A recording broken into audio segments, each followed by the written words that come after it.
Saya bermohon cuti tahunan selama 2 minggu untuk liburan. Di hari-hari setelahnya, saya jalan-jalan ke daerah Kalsel menuju tempat Febri. Saya bercerita bahwa akan melakukan pendakian ke daerah Jawa Tengah.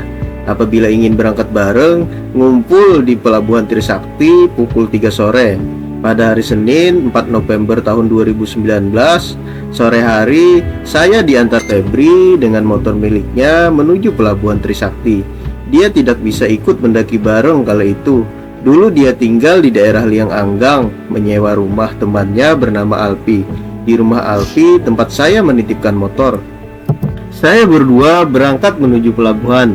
Ketika sampai Pelabuhan Trisakti, beberapa orang yang saya kenal nampak juga terlihat di sana.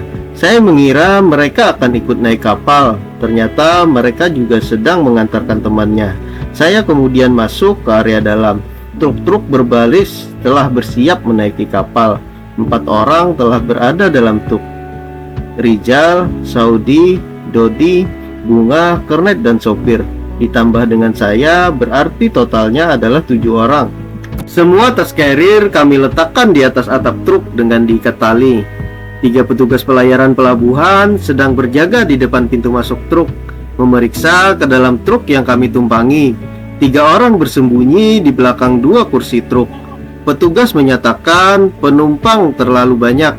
Dodis berpindah mencari truk di belakang untuk ditumpangi, sementara kami masih di dalam. Kami semua sempat turun dan menurunkan tas yang berada di atas truk untuk menemani Dodis mencari tumpangan truk lain. Kemudian negosiasi harga. Dodis dan preman pelabuhan sempat berselisih paham ketika negosiasi harga. Dodis memang lebih memahami. Kami semua akhirnya berangkat dengan 2 buah truk. Dodis sendirian di truk belakang, sementara kami berempat tetap di truk sebelumnya. Kapal delay 3 jam dan baru akan berangkat pada Isya.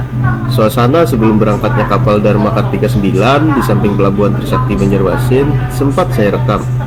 Setelah truk kami masuk ke dalam kapal, kemudian kami semua turun dan bisa bebas menelusuri kapal, sembari tetap menjaga kesehatan. Sebelum naik kapal, kami membeli beberapa logistik dan obat-obatan, vitamin untuk kelengkapan pribadi kami masing-masing. Ketika di dalam, kami berbarengan bersama kernet truk dan mendapatkan 1 kupon makan. Pada jam makan berikutnya, kami membeli 1 porsi makanan seharga Rp20.000 per kotaknya.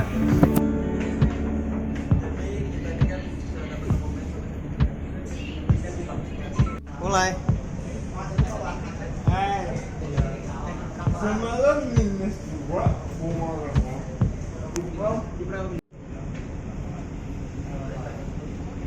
sampai kita kemana hati, kemana arah angin membawa. Di besok pagi harinya, sebelum matahari terbit pada subuh, saya dan Saudi naik ke atas kapal untuk menikmati sunrise pagi. Di sini terlihat pemandangan laut dari buritan kapal Dharma Kartika 9.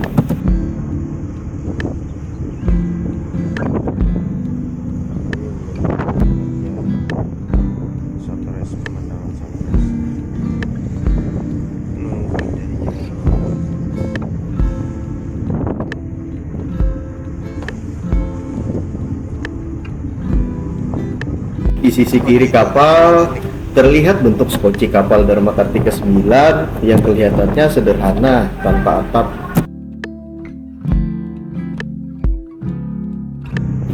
Di pukul 4.44 waktu Indonesia Barat, pada subuh, matahari belum terbit. Bias cahaya langit menguning nampak indah sekali dari kejauhan di balik kapal.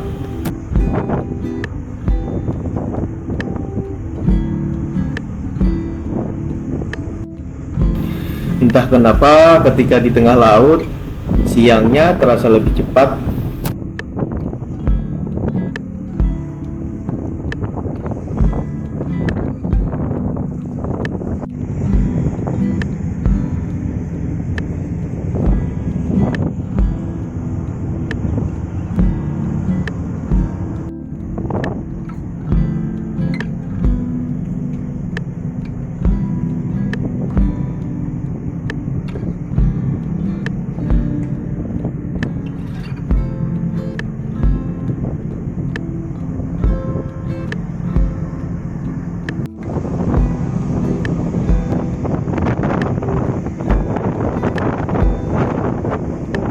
pukul 4.51 waktu Indonesia Barat, awan sempat menggumpal dan kelihatan mendung.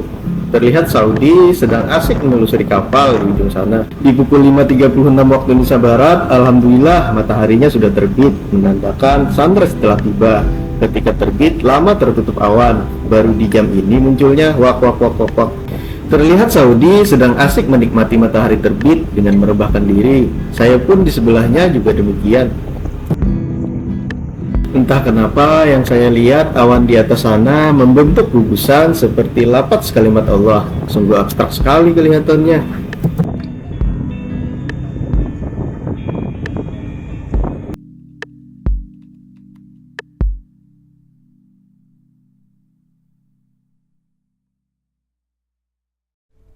Kesibukan Saudi sekarang dia aktif di trail running, kuat berlari dia sekarang. Terlihat awan nampak kembali menghitam, namun hujan tak juga turun.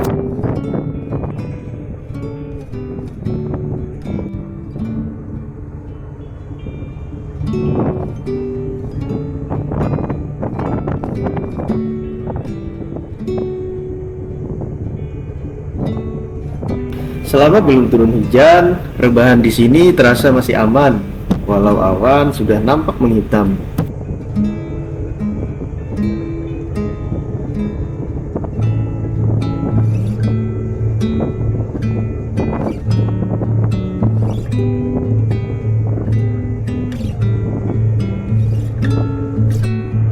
Tanpa terasa, hari telah sore. Laut terlihat tenang, indah sekali. Kami sebentar lagi akan tiba di Pelabuhan Tanjung Perak, Surabaya. Bersebelahan dengan kapal kami, nampak melintas sebuah kapal dengan arah yang berlawanan. Kapal dari PT DLU juga. Namanya tidak tahu, tidak kelihatan tulisannya soalnya.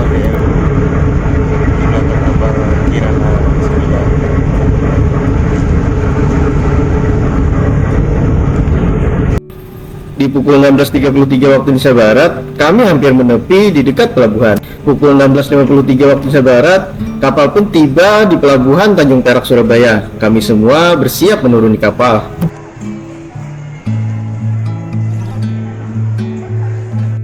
Wajah dan perawakan saya 6 tahun yang lalu sudah tentu terlihat lebih muda dan ramping. Setelah turun kapal, suasana Pelabuhan Tanjung Perak, Surabaya terlihat ramai. Hari nampak masih siang. Kami berjalan kaki menuju masjid di dekat pelabuhan, sholat dan beristirahat sejenak di pelataran masjid. Masjid ini tidak jauh dari kantor Pelindo. Seorang kawan yang kami kenal sebelumnya di Instagram datang menemui kami, namanya Febrian. Namanya hampir sama dengan teman saya di Kalsel yang mengantarkan saya ke Pelabuhan Trisakti. Siap. Kita berada di mana, Bang? Bangak, Surabaya. Oke, mantap. Bersama Febrian, kami ditraktir dia makan. Selesai makan, kami kembali menuju masjid untuk menunaikan sholat maghrib berjamaah. Selesai sholat maghrib, posisi kami masih di Pelabuhan Tanjung Perak, Surabaya. Sekitar 10 menit kemudian, kami pun berjalan kaki menuju ke terminal bus Surabaya dekat pelabuhan. Tidak berselang lama kami masuk, bus pun langsung berangkat.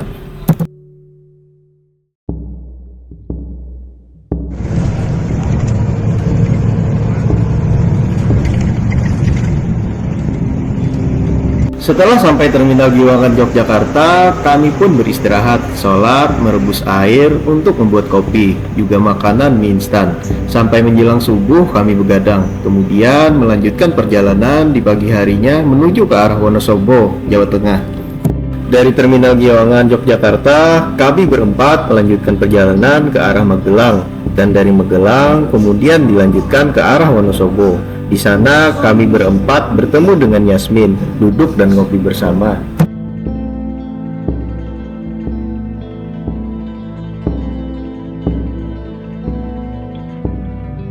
Setelah menempuh perjalanan dari Yogyakarta Wonosobo, sampailah kami di dekat base camp Gunung Sindoro via Alang-Alang Sewu. Duduk di depan Alfamart, kala itu saya tidak begitu intens dalam merekam video. Sekarang saya sedang berada di depan rest area Sindoro Sumbing kilometer 7 Reco. Membeli beberapa tambahan logistik sekalian melihat view Gunung Kembar Sindoro dan Sumbing dari kejauhan. Terlihat melintas bus mini yang kami tumpangi dari Yogyakarta Wonosobo berjenis sama dengan yang lewat ini.